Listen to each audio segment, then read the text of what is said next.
What's good, YouTube? Welcome back to episode number 3 of COVID-19 and the impact it has on the body, specifically body systems. Now, today's episode, of course, we are doing the skeletal system. Now, we're just going to jump right into it. I'm going to give you guys a quick rundown of what the skeletal system is and the impact that it has, the impact that COVID has on it. So, now, what the skeletal system is, I guess you could say it's like the support structure of our body. It provides us with movement, it gives us shape, it gives us something for all of our tissues, cartilages, different everything to hold on to, stick on to, everything like that. I want to make sure that I got everything. I believe I did. Of course, it protects the organs as well. It does protect the organ, like your rib cage, protecting everything that's going on in here, in this area. That's what it does. Now we're going to jump right into what COVID-19 does to the system. Now, personally, I do work in customer service, and I have come across some of my customers who have had the coronavirus, and at first it's a little intimidating, but as soon as they leave, no disrespect, I go wash my hands and sanitize whatever I got to do to make sure I'm good. But I've heard a lot of the same symptoms when it comes to this system specifically. It's pain, and a lot of people feel pain either in their lower back or somewhere in their joints. So now one of the biggest questions is, does COVID-19 affect the skeletal system? The answer is yes. Now, there is a little bit of extra research that needs to be done, but COVID does affect this system 1000%.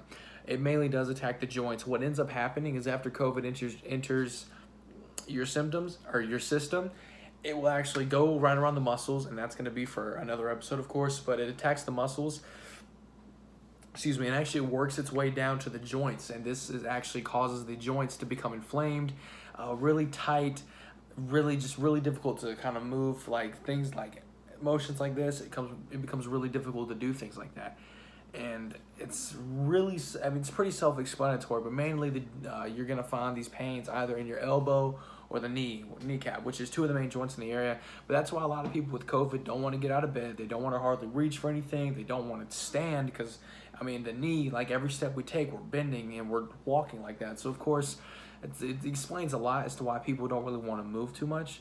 But, it's just, COVID-19 is really just destroyed this year in a million different ways and reasons. But there's only so much we can do except just pray and keep pushing forward. But, I don't want to get too off topic here. So I'm just going to keep scrolling, make sure that I didn't miss anything. One of the next things is medications. Now, as I said, and you're going to hear this a lot throughout this, like some of this stuff is going to sound repetitive just because it is all dealing with COVID and the body, but it is how the body works, and we are in a pandemic. So, you know what I mean? I'm working with what I got.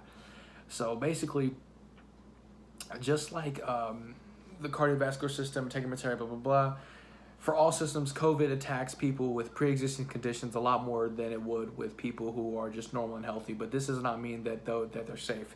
Everyone is in danger, I guess you could say. So people, and for this specific system, anybody with bone diseases, whether it be rheumatoid arthritis, lupus, fibromyalgia, etc., things of that nature, they are at a higher risk. Now, those diseases themselves cause the bones to be tight and become inflamed. COVID sees that and just, almost perfectly latches on, and it just really goes downhill. Now, when it comes to the medication, it is very important to let your physician know if you should be taking this medication, because it's not something to be taken lightly. This is the structure of your body. This is how you walk. This is how you do everything, and you have to take a lot into consideration when doing this. Now, some of the things that you can do to try to work it out and get better is, number one, a healthy diet. Let those minerals and everything just restore and build, get that nutrition going. And also try to do a little bit of exercises. It's kind of like the cardiovascular system as far as the heartbeat goes, but this is for specifically the bones. So this is where you would do some stretches, whether it be getting out of bed and rolling your arms, doing some arm rolls, trying to bend over, touch your toes, maybe lift your knee up to your chest. Not a lot of times, of course, but maybe just at least 1 or 2 times. Work your body out more and more and try to get everything going. And the best, another thing is just to stay safe. Just at that point, you're already in quarantine. Sadly, things have happened. So the only thing you really can do is stay safe, wash up, and try not to let yourself get stiffened up. But that is going to conclude episode number 3. of this series. I really hope you guys are enjoying this. We're just going to keep moving forward. Like I said, if you have any questions, let me know down in the comments below. Hopefully this was able to help somebody. And yeah, so without further ado, we're just going to end this here. And let's stay in touch for episode number 4. Thank you.